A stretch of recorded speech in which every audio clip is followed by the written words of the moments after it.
Welcome to the Home Like Stories channel. Don't forget to subscribe. It will be interesting. And we begin. I never believed in ghosts. Not really. Sure, I'd heard the stories, the whispered warnings about Black Hollow, the abandoned town just a few miles outside of where I grew up. But they were just that, stories. Until one winter night when I saw it for myself. It started with a dare. My best friend, Mike, had always been obsessed with urban legends. He convinced me and our friend Sarah to explore Black Hollow on a cold December night. Snow crunched beneath our boots as we approached the town's outskirts. The houses stood like forgotten relics, their windows shattered, their doors hanging loose on rusted hinges. The silence was overwhelming, pressing against us like a living thing. We carried only our flashlights, their beams flickering against the skeletal trees lining the empty streets. The air smelled stale, untouched by time. Mike grinned, excitement gleaming in his eyes. See that old church? That's where the preacher lost his mind.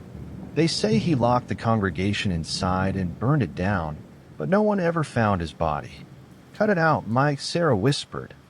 Her breath fogged in the cold air. Let's just get this over with. We stepped inside one of the houses, its floor creaking beneath our weight. Dust motes danced in the flashlight's glow. Faded pictures still hung on the walls, their subjects long forgotten. In one, a family of four stood stiffly in front of the house, their faces eerily blank. Creepy, I muttered, shuddering. Then we heard it. A whisper. Faint, like a breath against the back of my neck. I spun around, my flashlight trembling. Did you hear that? Mike chuckled. Nice try, man. You're not scaring me. Sarah, however, looked pale. No, I heard it too. A thump echoed from upstairs. I swallowed hard. Probably just an animal. Mike, being the fearless idiot he was, took the lead, climbing the staircase. Sarah and I followed, our steps hesitant. The upstairs hallway was lined with open doors leading into dark, empty rooms. The air was colder here, almost suffocating. Then we saw it. A shadow just beyond the last doorway. It moved, not like a person walking, but like something shifting unnaturally, twisting in the darkness. My stomach dropped. Mike, we need to go. But he was already stepping forward. Hello. His voice was almost playful, as if daring the thing to respond. And it did. The shadow lunged forward, and the door slammed shut between us and Mike. Sarah screamed. I grabbed the doorknob, yanking, pounding, but it wouldn't budge. Mike, I shouted. No answer. Then suddenly the door creaked open. The room was empty. No Mike.